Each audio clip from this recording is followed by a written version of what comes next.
Welcome to our channel. Today we how to manage brand partnerships with sponsorship.com, quick tutorial step by step clearly. First, start by logging into your sponsorship.com account. Once you're logged in, navigate to the dashboard. Here, you'll find an overview of your current brand partnerships. To initiate a new partnership, click on the Partnerships tab. Next, select Create New Partnership. Fill in the required details about your brand and the partnership objectives. Make sure to include specific metrics for success.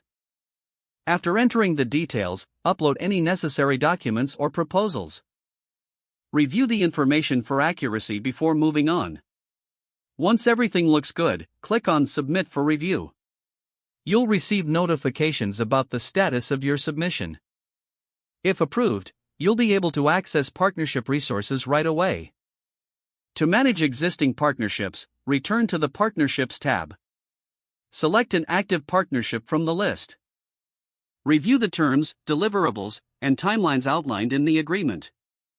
If adjustments are needed, use the Edit option to make changes. Communicate regularly with your brand partners through the messaging feature. Keep track of deadlines and performance metrics within your dashboard.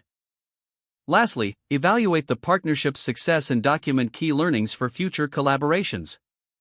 That's it for this quick tutorial on managing brand partnerships with sponsorship.com. If the page does not load, refresh the browser or try again in a private or incognito window.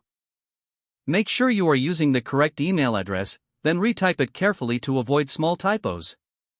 If your password is not accepted, use the reset option and create a new strong password you can remember.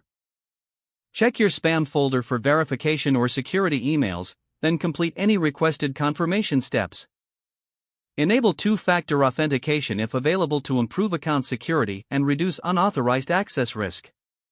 After signing in, review your profile details so your contact information and settings are accurate and current. If you see an error message, note it down and try again after restarting your device and internet connection. Log out when you finish, especially on shared devices, to keep your account and payment information secure. If the page does not load, refresh the browser or try again in a private or incognito window. Make sure you are using the correct email address, then retype it carefully to avoid small typos. Don't forget to like this video and subscribe to our channel for more step-by-step tech guides.